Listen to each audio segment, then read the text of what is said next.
Well, hello there. Welkomst to On the Beat. No. You The can't. podcast that uncovers full frontal male nudity in cinema. My name is Laura, and I am joined by my co-host Ryan. Ugh. Don't make fun of me. I'm not making fun. I'm trying to be international. I think you're doing a fantastic job of just making fun of yourself. That is the thing I am best at. That is 100% exactly what is going on here. I like to make fun of myself, but the thing I won't make fun of is the 2021 Norwegian romantic comedy drama, The Worst Person in the World. Which is kind of funny because judging by today's current events, she wouldn't really be considered the worst. I don't believe she is the worst. I don't even think she's bad. I also think it's probably maybe not referring to her because there's the guy who she meets in the story who refers to himself as the worst person. But I feel like it's a throwaway thing. It's kind of like you do something stupid or you forget something. You're like, oh my God, I'm the worst. Yeah, I do believe that is just a phrase that is pretty common in in Norway and anywhere, where you're just thinking, I'm just the worst. It's as common as the phrase worse than Hitler. Maybe it's a little bit more common than that? Probably. Only time will tell. I am horrified to say the names of the actors in this film, but it was directed by Joachim Trier, which you will talk about in just a moment. Is it Joachim or Joachim? I looked it up. Cool. So Joachim. Joachim. Renata Rensiv, Anders Danielsen Lee, and Herbert Nordrum are the stars of this film. And the synopsis that I pulled from Letterboxd is: the chronicles of 4 years in the life of Julie, a young woman who navigates the troubled waters of her love life and struggles to find her career path, leading her to take a realistic look at who she really is. Yes. Yes, that's excellent. That's kind of the basis of the movie. That really is a proper one-sentence synopsis of The Worst Person in the World. I think that's what it is. I'm just flabbergasted that they were able to just sum it up in one single sentence, as opposed to the tomes that we usually fucking spell out on this podcast. It seems weird that it's only 4 years. It seems much longer, but. What do you mean? Since it came out? Yeah, 2021. Well, no, also it chronicles 4 years of Julie's life. Oh, okay. Yeah, that seems a little bit odd. Her haircuts seem more extreme. Maybe than 4 years would tell. But you know what, women's haircuts are like. All right, yeah, because it goes from kind of like, well, no, because it's like shoulder length, then it gets long, then it goes back to being kind of short. Well, it's kind of blonde or pink in the beginning, and then she gets a fringe. She gets bangs. Because she's young, she's a student, she's figuring out the world, that's what you do when you're 19. You dye your hair, and I do want to talk about her. You like taking photos. Her school, her career path, and everything, but why don't you tell me about the director first, and then we'll dig into some information and some things. Okay, so Joachim Trier, he's a Danish-born Norwegian filmmaker. I was about to say it because that's what it looked like, was a Danish-born Norwegian Finlander, which would have been interesting.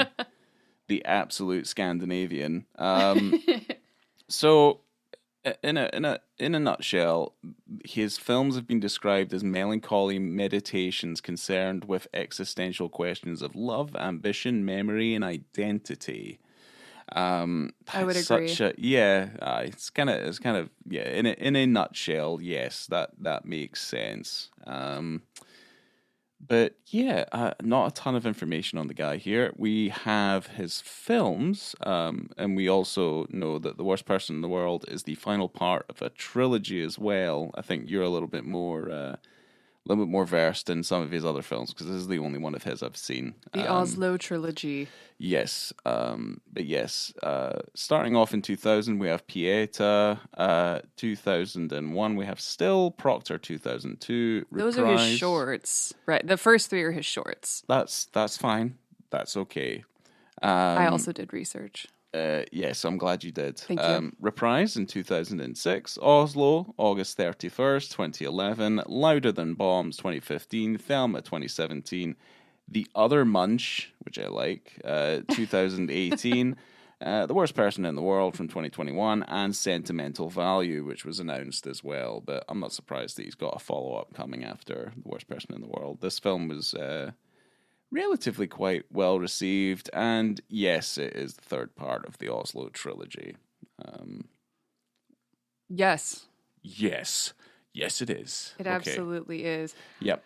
I watched the other two films, Reprise and Oslo, August 31st. What did you think? I really, really enjoyed them. Reprise reminded me a little bit of...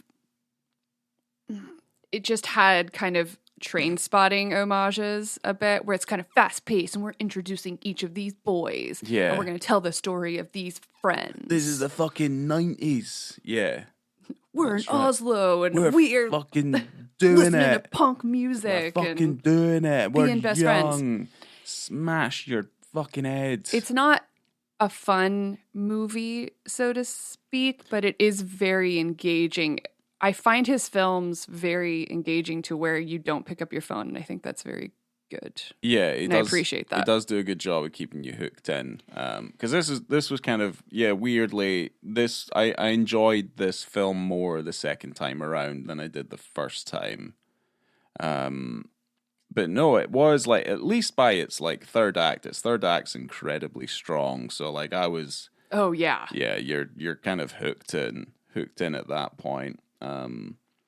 Oslo, August 31st, they both star Anders Danielsen Lee, who is also in Worst Person in the World, obviously. Yep. He is the star. He carries all of these films. I know Renata is the star of Worst Person in the World, but of the other two in the Oslo trilogy, he's the main boy. Yeah, because in this film, he's the second love interest, correct? First. He's the first. He's the cartoonist. Yes. The Robert Crumb Fritz the Cat ripoff.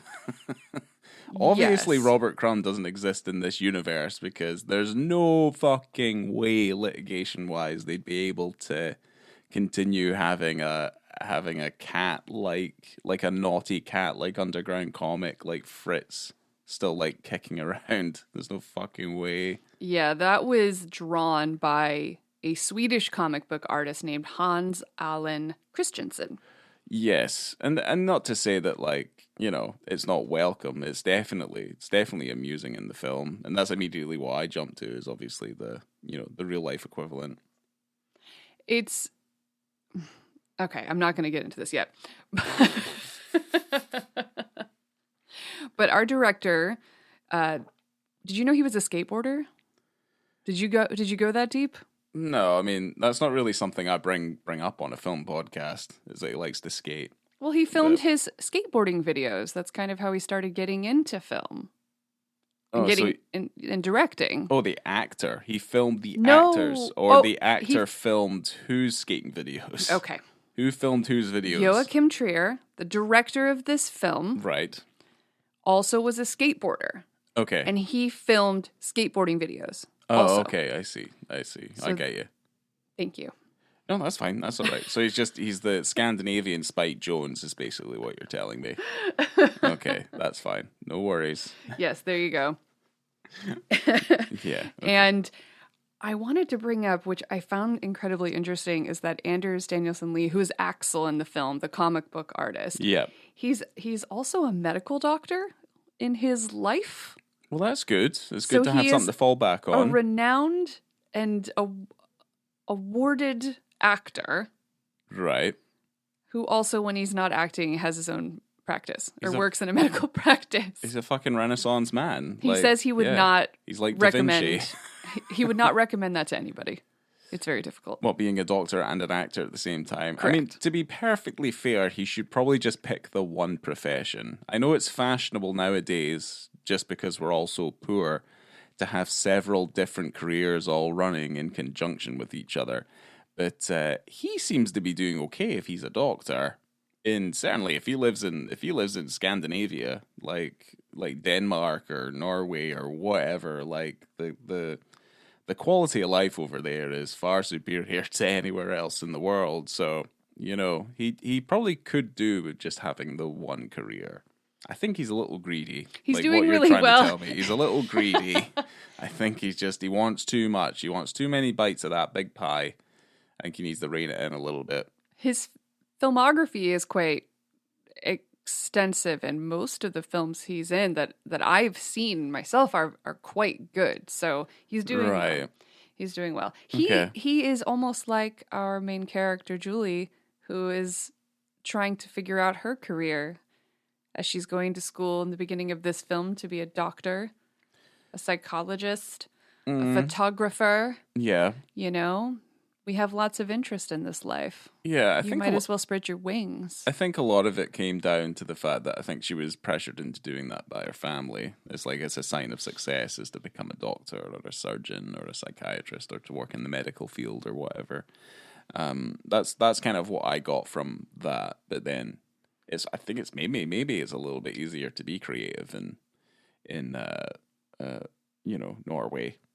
Well, she had said in the film that she had an interest in humans, in the human body, and then she realized that maybe she had more of an interest in the human mind, and then maybe she had more of an interest in people, how they look, and creativity and arts. So that was her journey. Yeah. I know there were some critics that were saying that they just didn't appreciate how this woman was portrayed, as if women can't make up their minds and they're flighty, which I disagree.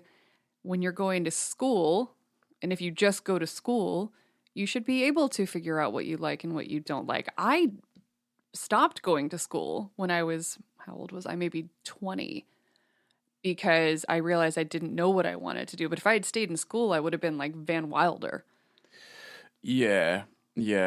Well, yeah. I mean, I think it's a slightly shallow argument, because then at that point you're kind of like, well, does this person understand, women, and then it becomes a whole issue against women who are common, maybe not able to make up their minds. It feels like it's kind of an insertion.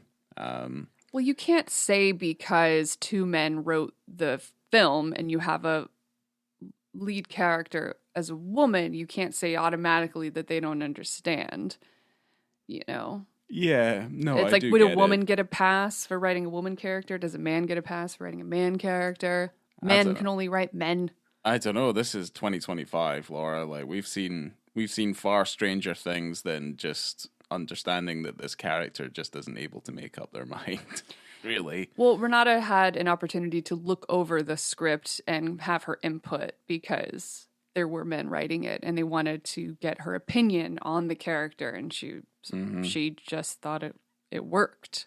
Yeah, no, I think it definitely works. Yeah, just there is, I think the film itself is good. Like it's better than fine. But it is, like, to be fair, like it is what it is. It has some nice flourishes in it and stuff. I wouldn't criticize it for the main character, because like if the main character was let's just say like she was terrible, the film kind of falls flat on its face, really. I think it's the fact that she's so interesting is the reason why you continue to keep watching. Because you are there is an expectation that you're like, okay, the film is titled as such. Who's the worst person that we're going to be focusing on? And we kind of immediately assume that it's her. Right. But there's an endearment there. So you're kind of just like, well, is she? Are we going to find out? It's like, oh, she doesn't seem that bad. So there's a lot in the writing that I think continues to make it interesting. So I think regardless of whatever they've wrote and they've brought her in as for her involvement and her opinion on the role itself. Yeah, I do think those criticisms are a little unfounded. I do think that anyone can probably think of times in their life where they felt like the worst person in the world or thought that someone that you were interacting with maybe felt that about you. Potentially, yeah, when you're going through and you're in relationships that don't work out, and it doesn't necessarily mean that you're, a dirtbag. No, so, but then I don't like. She's certainly not be bopping around to a bunch of different dudes in this film. No, she's living her life. But my whole thing is kind of does it really make you like? Because you have to think about it like from the criticism standpoint. Is she the worst person because of XYZ that happens in the film? And I think it really comes down to kind of how you see yourself as a person, if whether or not that would be justified as an argument. Because like if you think about key moments in the film, she isn't able to make up her mind, but I don't think I would sum it up that way. I'd say like she's exploring her avenues in life. Definitely. And she's playing the field. She's young, she's exploring, and that involves exploring her sexuality. But I don't think she's particularly sympathetic when it comes to her relationships. But then again, I'm like, that doesn't make you a bad person either. I mean, I don't think I'm particular. I mean, it might be a reflection on who you are as a person and where you stand morally on some of the things that she does. And if you kind of like half agree with her, I think that's okay. But if you start to disagree with her, I still think that shouldn't be a knock against the writing either. Well, I'm just wondering what you think it is that she did that you might not agree with, because we can get into the not cheating portion of the story, which the title of that is called Cheating. Yeah. Of that chapter. That's chapter 2. Because she's in a relation. I didn't think she cheated on anybody, though. She didn't do it. No. She didn't cheat on anyone. So she's in a relationship with Axel. Yeah. Who is the comic book artist. Mm-hmm. And he is 15 years older than her. Yeah. Now, that's quite a gap. Doesn't mean that it can't work, but there are going to be some generational differences here. So you're going to have a man who's in a different part of his life. Yeah. Not everyone wants kids. This is a discussion that they have because you're in a relationship. You obviously need to discuss that. You should. She's younger. She's, barely 30. Mm-hmm. And that comes with complications when you have someone that potentially wants different things or is going down a different path in life than you are because of that age difference. Yeah. So that's a little bit of where she's having trouble in that relationship. Yeah. And he's successful. He is publishing books, and she's just not quite figured that out for herself yet. And yeah. Well, he's like he develops into kind of like a quasi national celebrity in a way, right? Like he starts to build quite a fair amount of traction. But I think it's because like by the time they meet and they're together, he's probably already fairly established. Like he has his role in place. Correct. So I do think that her being introduced into his life when he's already kind of there, she's not really there at all. That's just going to cause this continuous friction, this contrast that I think just doesn't gel them very well together. And I'm just going to put this out there that maybe a thing that I would knock the film for is that I don't like knowing how long the film is going to be when they give it like chapters and stuff. Because the film starts and it basically tells you it's going to be in 12 chapters. So you're just with counting. A prologue and an epilogue. Yeah, and you're counting the thing. Because if this film's not fucking interesting, you're literally counting the fucking chapters to find. I was like, I really don't want to know. I want you just to take me on the story. Like, don't tell me how long the film is going to be. Just fucking take me on the story. If I wanted chapters, I'd read a goddamn book. They don't really serve too much, only as a spoiler. Yeah, I just don't think they are particularly necessary. Like I can understand it from like a stylistic point of view, but I don't have any rhyme or reason why it definitely 100% needs to be there. Also, especially this chapter that I wanted to talk about, which is chapter 2.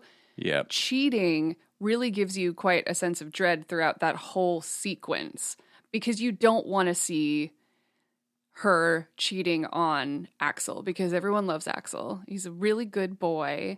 And they have what seems like a great relationship. Yeah, but he's a little pretentious.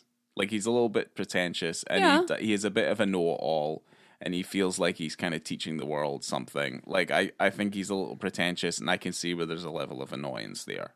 Okay. So I do defend her for that. Like, he is a bit of an annoying prick. And yes, okay. Certainly when, like, the very basis of your popularity is based off of a dog's arsehole. Pretty much, yeah.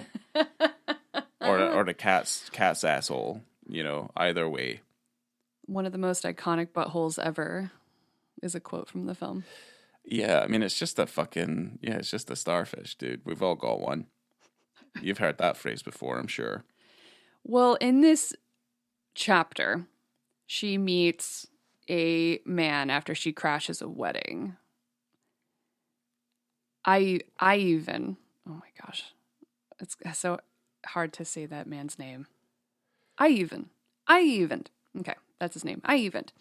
And what the fuck? That is his name. I'm trying to say the name of the character. Julie goes to a wedding reception party. Oh, I didn't write it down because obviously. Because you couldn't say his name. Of course not. It's spelled Eivind. Eva. That'll do. Yeah, maybe it's. Not I looked it up. This is another one I looked up, and I wrote Ivan. Okay. Ivan. Okay. Yeah, he's Ivan. His name is Ivan. Gonna drive people crazy. Fine. Yeah, it is. She meets a dude, okay, at this party that she crashes, and she's getting drunk. And this is right after she left Axel's kind of book party. Here's the thing, like, she crashes the party, but someone as good looking as her who just kind of sneaks in there and thinks, no one's going to say no. Like, there's no aspect of that. Like, if it was, like, you know what I mean? She goes and she gets that cigarette and stuff like that. Like, you wouldn't give a cigarette to a munter if she came rocking up. Like, you're so mean. Came waddling up and she's like, I have a cigarette. And they're like, get away from me, you freak. She is so attractive that if she just walked into our house, I wouldn't ask her to leave. Probably not. I go, come on in. Because my initial reaction I get you? is I immediately go for the knives. And I start getting a little bit swingy with the knives. But I'd probably... Well, yeah, I mean, I don't know. If she wasn't speaking English, I mean, I might reach for the knife a little quicker. But if she's just kind of there and she's just like standing there in the sunlight looking pretty, then yeah, I might not be too quick to get a bit stabby. Well, she is in a country that has a better education system than you or I ever grew up in, so I'm 1,000% sure that she knows many different languages. I don't know if that is 100% true. You can talk about your own education if you want to. But... Do you know more than one language? I know parts of another language because I learned it in school. Okay. But you know what I'm talking about. We don't. We had horrible. The American and the UK systems, they don't care about other languages like we should. I care. It's a get them in, make it. Don't break the law. Get them straight out into the workforce as quickly as you can. That's pretty much the education system in the Western world, unfortunately, other than obviously Scandinavia. I'm just saying that she walks in here, she's going to know how to speak English well, and we'll understand her, and we'll invite her to stay. Well, fucking good for her. You know what I mean? Fucking bookworm. Nerd. Getting out there, fucking speaking 4 languages at once. Not my fault. I'm pretty sure I was clever when I was younger. They didn't utilize my talents. They didn't nurture me the way that I felt I should be nurtured. Let's get back on track here, okay? Yeah. I'm sorry that we're not as smart as we should be. That sucks. I have no regrets. Me not so smart no more. Okay? What? Exactly. I want to talk about this damn party where she meets this dum-dum. dude. Me hit head with rock. All right, we're back at the party. Sorry. Thank you. Sorry, yeah, we're at the party. So because of the title of this chapter, you're stressed and you don't want her to cheat. I don't want to see anyone cheating because that causes problems and it is upsetting. Someone's going to get their feelings hurt. So they play this game the entire time going, well, is this cheating? Is this cheating? Yeah. They watch each other pee. I'm sorry, she saw him pee and pull his wiener out. This is not the dick scene, but that's a little cheaty.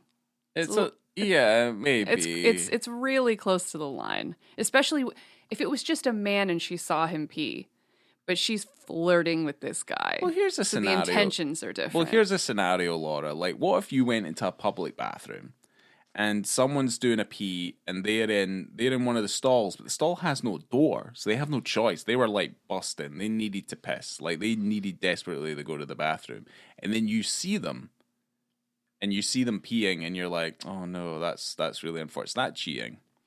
So I think this is where intention comes in, because let's say I walk in on a man going pee, and I go, "Oh no, my apologies," and I leave. Guess what? I go and tell you immediately. Yeah, I guess so. Hey, guess what? I just saw a dude taking a whiz and I saw his wiener. And I'd be like, why did you cheat on me? Right. See? Now, in this Laura, scenario, in the film, we have a man peeing and she's watching him. Yes.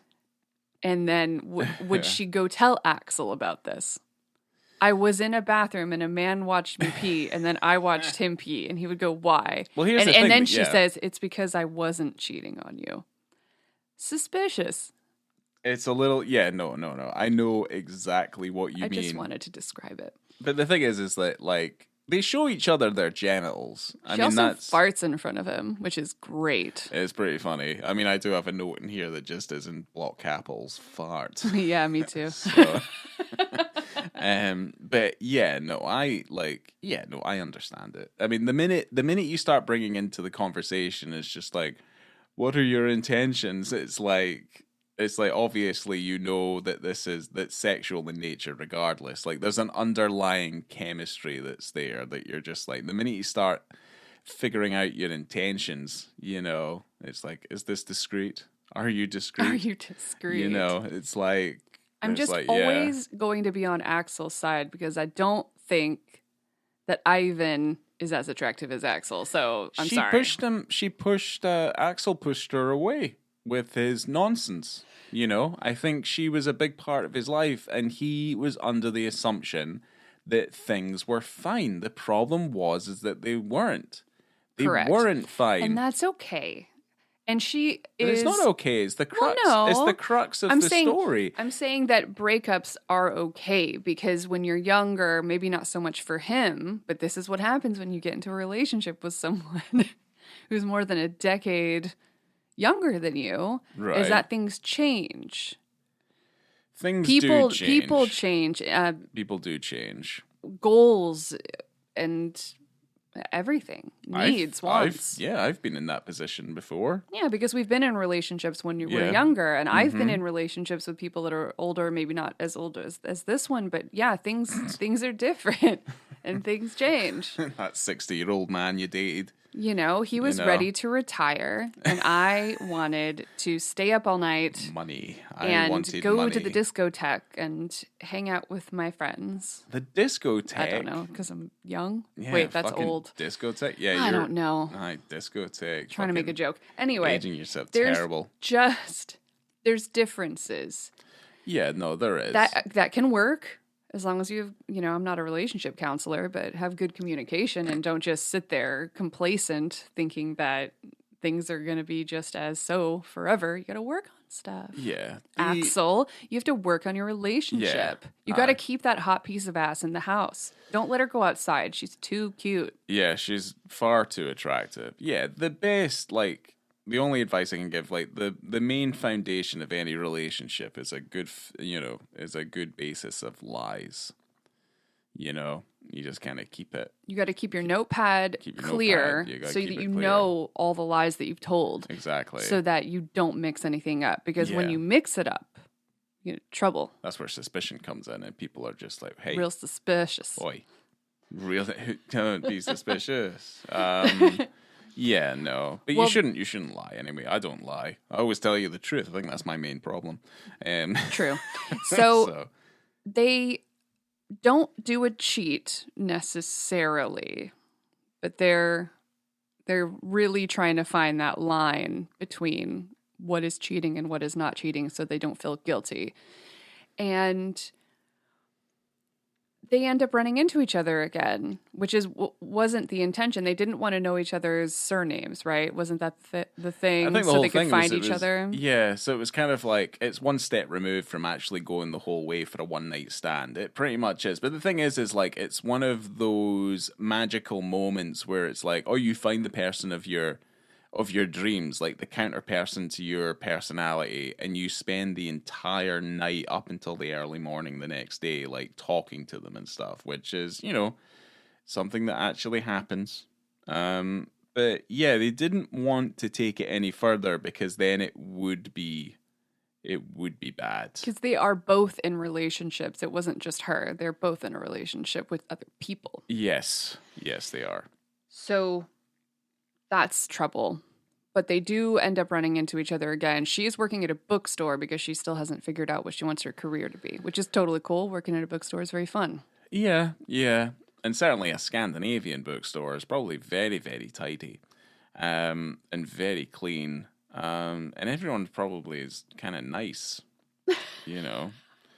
But, they do run into each other again. And then she obviously gets a glimpse into this man's partner, and you can tell, like, from the relationships that they're both in, they're just not gelling with their partner because their partner is actively changing. Like, things are either improving in their life or their mindset is changing.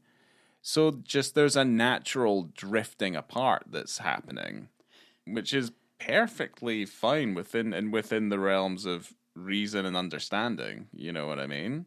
Yeah. But it's fine. She wants a copy of Green Yoga, and they don't have it. Yeah. And, she's not a bad person. It's like, we don't have it. I can order it. It'll take 2 weeks. And she's like, no. Correct. And I'm like, well, there's Amazon as well. Like, you could get next day delivery with Amazon. You really could, yeah. You really could. I'm sure that's what But you have to support your local brick and mortar businesses, Ryan. You can't just order everything on Amazon and make the rich richer, okay? You got to go to the bookstore. That's true. Used books are also very important. You could support charities. Do you know how much a fucking book is in Barnes and Noble? Like, do you know how much that fucking thing is? It's printed on the back. It's very expensive. Very expensive. You can get it a lot cheaper online. I'm just saying. You can get it very cheap at a thrift store. They said they were gonna, not the books I'm fucking buying. You never know. Yeah, but that's the thing. I bought a copy of Naked Lunch the other day at a thrift store. It cost me $1. I also got the first 2 Harry Potter books on paperback, and they cost me 50 cents. Yes. But here's the thing. At the thrift store. But you don't know what you're getting at the thrift store until you get to the thrift store. That's why it's a beautiful treasure hunt. Yeah. And you're expected to get something that's secondhand. And, that's just the kind of way it is. If I go in the store and I'm getting something, I'm just like, Jesus motherfucking Christ, why the fuck is this book? There's only like 115 pages, $25 fucking dollars of cost. Like, it's fucking crazy. Absolutely fucking crazy. But yeah, no, I want Jeff Bezos to fucking fly a drone of that book that I want online to my fucking house, and that's it. I'm a happy little chappy. Well, that woman is supporting her bookstore. Okay, we're at the bookstore. I also will point out that I don't support Jeff Bezos, the Jeff Bezos agenda. I really don't. No, I don't. But it's the convenience factor. I just can't get away from it. It's such a mind fuck. Anyway, let's carry on. We're gonna be okay. Yeah, we're gonna be fine. I hope. This is kind of coming up to the point we're inching closer to the penis scene. Oi oi. So we are kind of in Julie's head where she is looking at her partner, she's looking at Axel, and then she begins to envision the potential that she has with Ivan, the new boy from the party, right, that she runs into. Yeah. And she's trying to figure out what would be the best course of action. Does she stay with Axel? Does she leave and embark on something new? Because she's very comfortable. She moved into Axel's place. He's established.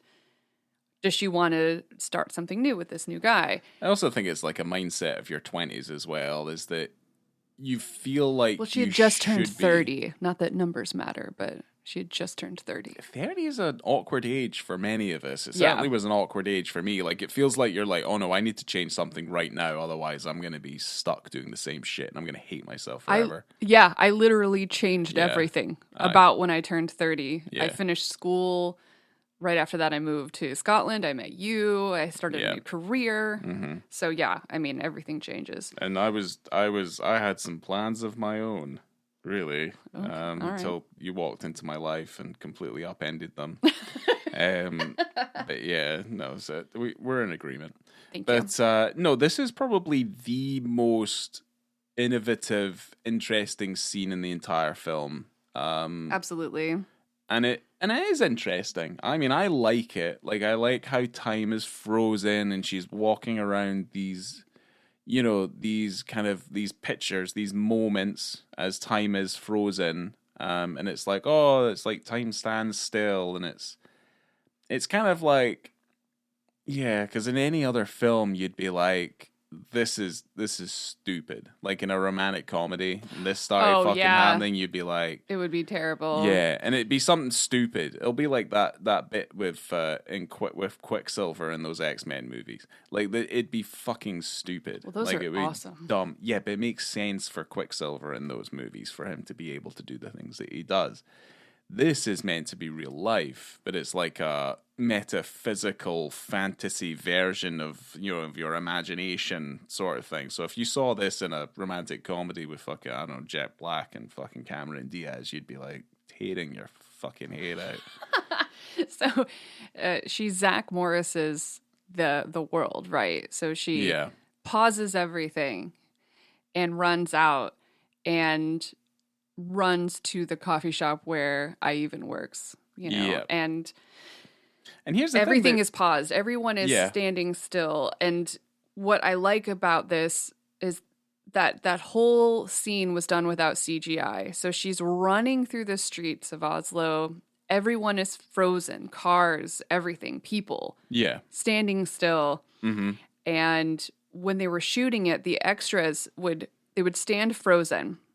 And Renata would run through them. And the police had cut off basically one of the busiest streets at the busiest time. Okay. So the people who lived in town were pissed. Okay. And it's a small town. And I guess up to this day, even still, Renata has people tell her that they were there that day and how annoying it was. Wow, okay. Yeah, I mean, when everything is basically handed to you on a silver platter, you have nothing to complain about. I guess there is that. So, how unfortunate for you all.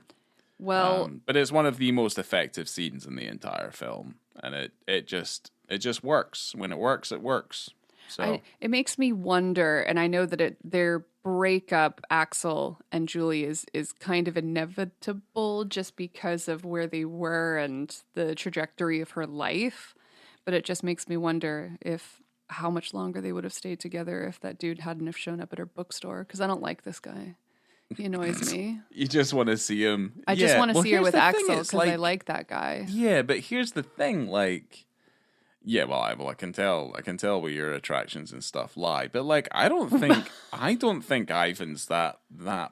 It's not that bad. I just don't find him that interesting. I just don't. No, of course not. He's a good person. I just don't find him that intriguing. Yeah, I know. I don't know. If I saw him at a party, I wouldn't break up with my boyfriend for him. No, I mean, I would fucking hope not. But at the same time, I'm like, okay, like, I don't think. Yeah, he's very plain. Like, he's just a plain man. I know you don't like planes too much. Planes. Yeah. So, I like know. fancies. You like I like fancies. fancy artist I'm boys. Yeah, well, I guess I am a fancy artist boy. That's right. It is part of my makeup. It will never die. But yeah, no, I mean it's okay. So like we do that sequence, they effectively that's the moment of them in inverted commas falling in love. And then she kind of warps back and then time starts again and she's back in the kitchen with her current boyfriend. And this is again inching even closer to the penis scene because we're still getting there. We are. Well, they have to break up. You know, she doesn't want to do a cheat. She wants to be honest. Yeah. And they have that incredibly awkward breakup conversation because it's never going to be nice. Those conversations are never easy, which is something I kind of respect in this film, is that it's long, it's drawn out. It's messy. It's like he starts to like beg her. And he's like, but I thought our relationship was, and it's just like, oh my God, his entire world is crumbling down. Like I've been in his shoes, I've been in her shoes. I think we all have been in all of the shoes where I've never been broken up with. I've always done the breaking up. Yeah. Well, fancy artist boy, interesting. Well, no. I mean, the thing is like sometimes I didn't have a choice. It's like, oh, you ran away to the US to go meet this guy with a bulldog and then fucked him on his boat. I think we have to break up now. Yeah, mine were different. Yeah, mine were different. I always broke up with people. I always did it. I was like, yeah, if you ever need me to put something down, that's probably me. Do you think, Ryan, that you do those things to shield yourself from getting hurt? No. Because you don't want to be vulnerable. Oh my God. No, I mean, I'm always vulnerable, but I spent a very long time being on my own. Like, if I ever wanted to be with someone, then I'll be with someone. I was quite content for a very long time just to kind of be on my own. That doesn't prevent like feeling lonely or, helpless or unwanted. You know what I mean? But at the same time, it's like, yeah, you can be content. You can be content just with yourself for large swathes of time, I think. Yeah. So, In this episode of Therapy Chat, we discuss how you got to love yourself, because if you don't, how in the hell you're going to love somebody else? And yeah. I believe that is RuPaul. Whatever. Yeah. RuPaul quote. I thought you were about to sing the Doobie Brothers. If you can't love yourself, how in the hell are you going to love somebody else? RuPaul. Anyway, I feel embarrassed. Basically, they have breakup sex. Oh, back in the film. Yeah, they have breakup sex. They do, because... Which is never good, by the way. It's never a good time. I've never done that. It's awful. I've never done that. Or then you have sex after you've broken up and stuff. That has happened, and it's the worst. And you're like, pits. Oh no, it's like you did all the hard work, and then they get confused. Yeah. And then you go, oh no. Yeah, I got to do it again. I'm like, I'm like... That didn't happen here.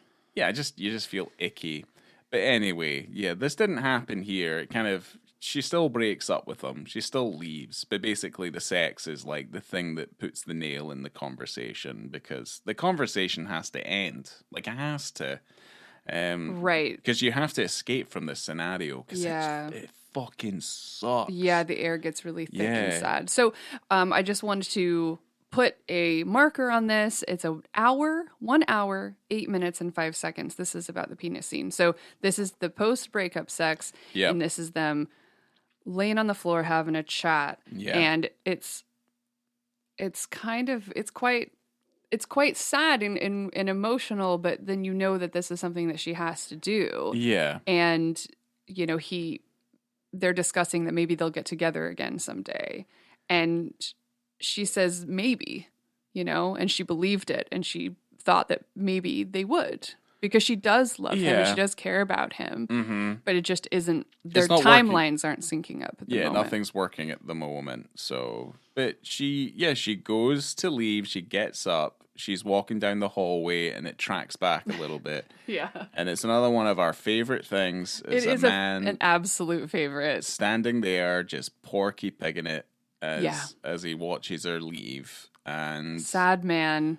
Very sad. Yeah, it's very sad cock. Like just a very sad, just a very sad kind of moment because you kind of feel like, yeah, like if he was just standing there without a t-shirt on, it wouldn't be as effective. If he was completely nude, there'd be some kind of like there'd be a level of pride that he's holding on to if he's completely naked. He's just like, yeah, I'm standing here, I'm naked completely, as opposed to, I'm standing here and I'm still wearing my t-shirt. Well, right, because it shows the urgency of the breakup sex. Like, it shows his desperation. Yeah. Because he's trying everything he can with words and actions to get her to stay. Yeah. Which means getting your pants off as quickly as possible and getting down to business. Because she was still wearing her shirt and everything. You know, you don't have time in this desperate situation to get all of your clothes off. No. You just have to get it done.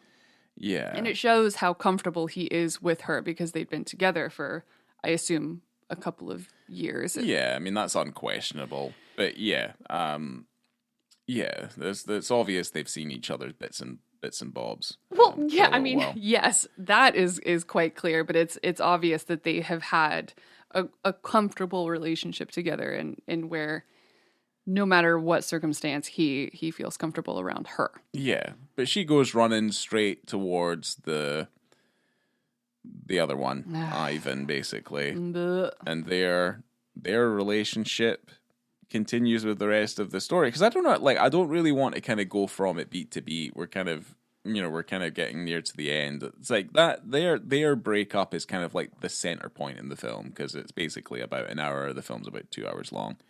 So the next hour is basically taken up with, will this new relationship work? It's not even about that, you know what I mean? No, it's not about that at all. It's not about that because it's not about her finding a relationship. Like, that is so secondary. You know, it's more about her relationship with herself, her relationship with other people. Yeah. Not necessarily romantic, but yeah. But it's like you're still, as the film, even at this hour point, like, she breaks up with the guy, so you're like, oh my god, is that the worst? And you're like, well, no, not really. She's not really the worst by doing that. She kind of just put someone out of their misery because, it wasn't going in the direction that she wanted it to go in. But then, she does do some other questionable things. I think the thing that bothers me, but I kind of respect her for, is that, she does meet up with Axel again. And he has fucking cancer. And basically, at least to me, it is one of the most heart-wrenching 30 minutes I've seen in a film in quite a fair while. yes. And it's like she spends all this time like reconnecting with him, and he's literally dying of fucking pancreatic cancer. And it's like the final night, and they're like, yeah, maybe it's your time to go and see him. And she basically stays up all night until the morning because they're like, he might not make it through the night. And then when the sun comes up, she has that smile on her face. She's like, okay, well, it's over. It's over now. Her involvement is over. But I think it's more of like that staggered relief of the fact that like he was suffering. And she's like, well, at least it's over now, That it's hard enough to have a breakup with someone. But it's unimaginable to have that person in your life who is, going through such pain and also knowing that you are a huge source of that pain. Yeah. Or an additional pain. Obviously, she's not his cancer. But just a big regret of his life. It's the difference between emotional and physical pain. Seeing her while having cancer was probably really horrible for him, even though he loved her forever. Yeah. Well, there's some really sad moments in it where he's just kind of like he wishes he could just go back in time and just be in the flat with her, and that's kind of his. He said and it's that like, oh my fucking Christ, she was the most important person in his life. Oh God Almighty! And he goes, I don't. You're still young.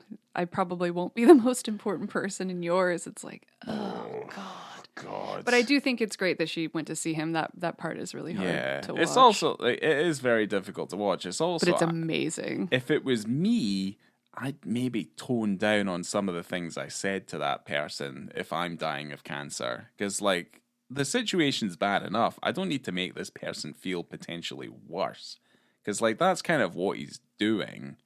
I don't think that he's not doing it intentionally, I don't think, but he's really just like, he's really letting it loose that... He's dying, though. He is, but he should be able to do... I mean, he didn't know if he would have the chance to talk to her again. No, but I'd show at least a level of fucking reverence, because like the last thing I want when I'm out of this world, I'm going to be like, yeah, I'll be honest, like I'll pick the right sort of person. Like I'll really make some cunt feel terrible. If I really fucking wanted to. But not someone like that who, like, if you were to look at it from her perspective, you'd start to understand why things didn't work.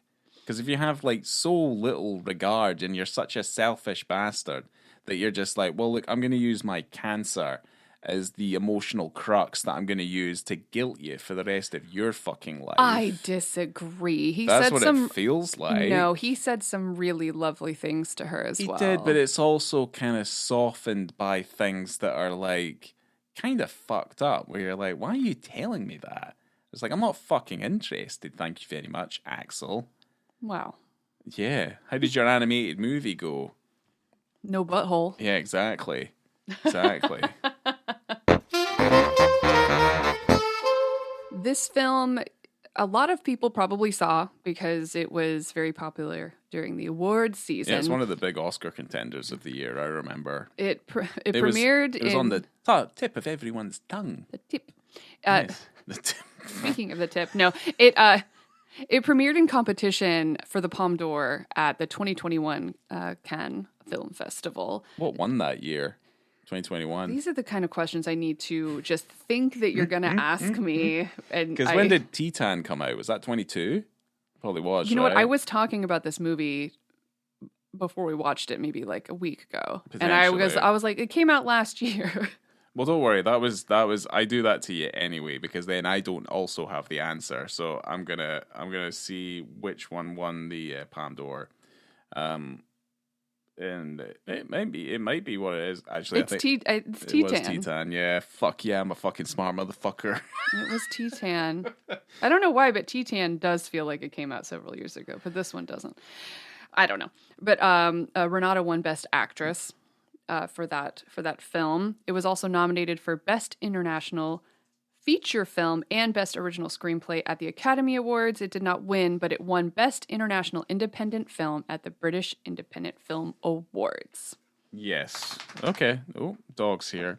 Yeah. No, I think it's deserving of its accolades, but yeah, I think at the time, like, I wasn't blown away by the film. I don't dislike it. I'm just like, huh, okay, well, that's what that is.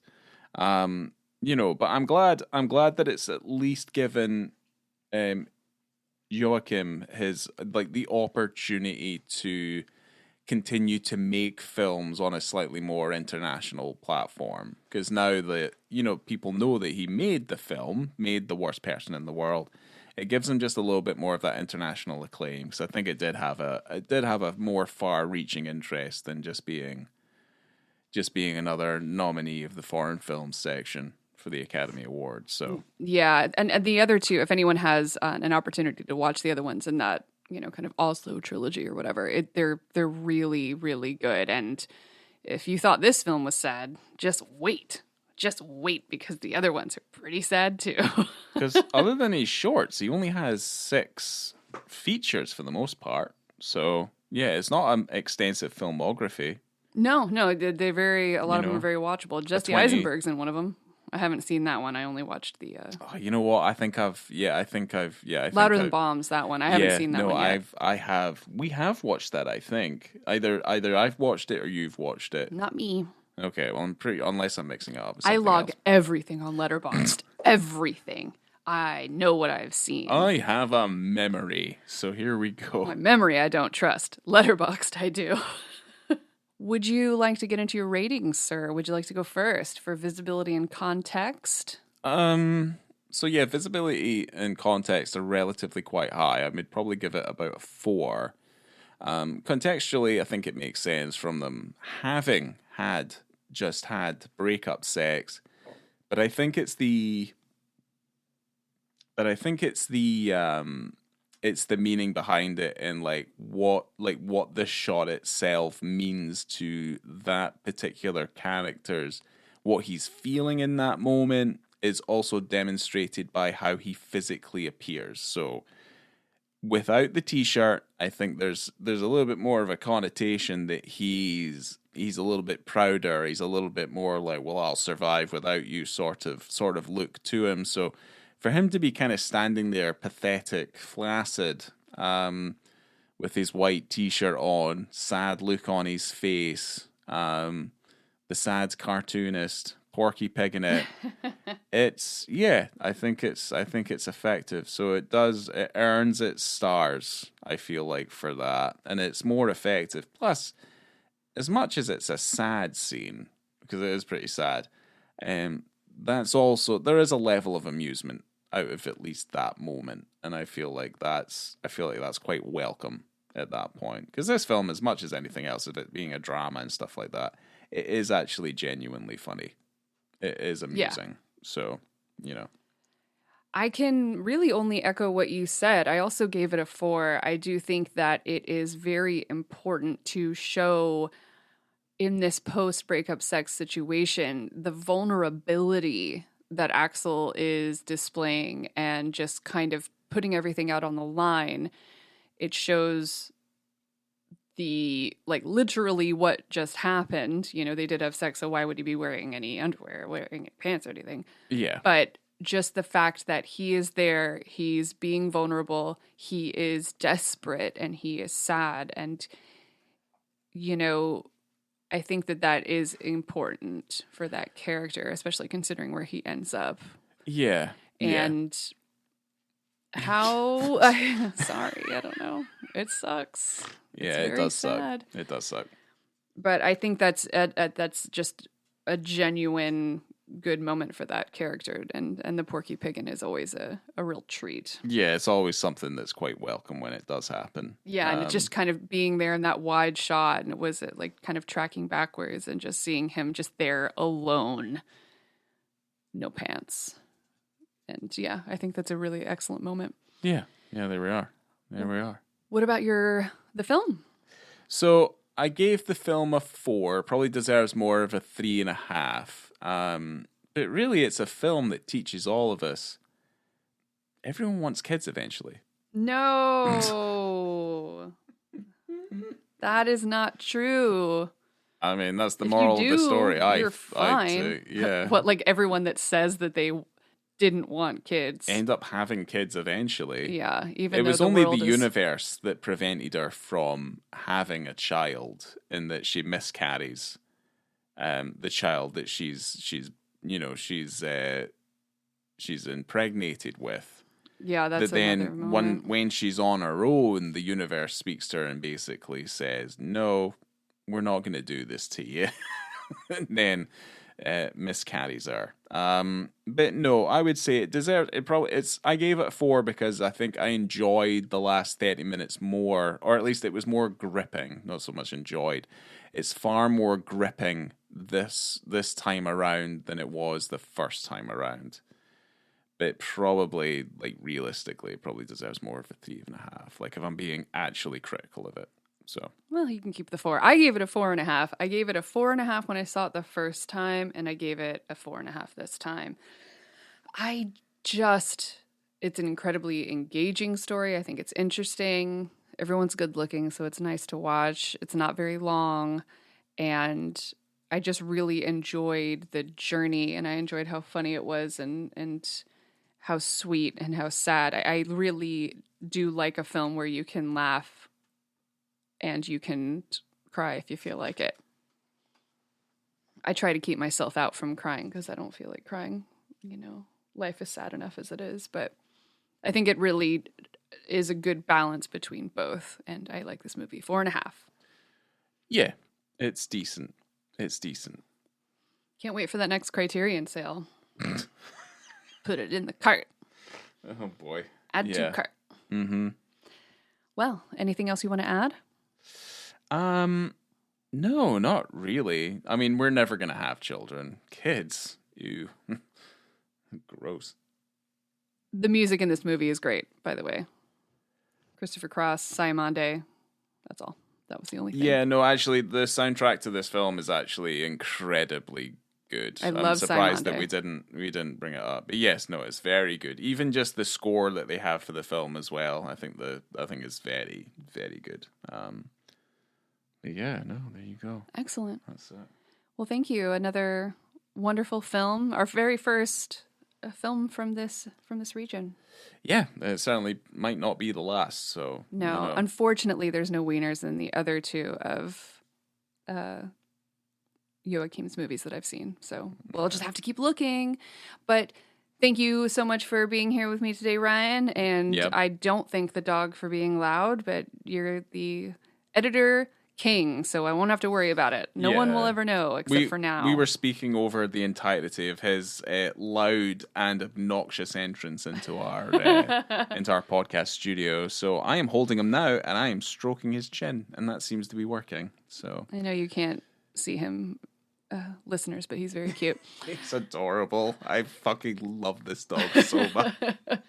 Coming to you from the Barcode Project. Do you remember that from the film? Yes. I have been Laura. Dignitas. No dignitas, guys.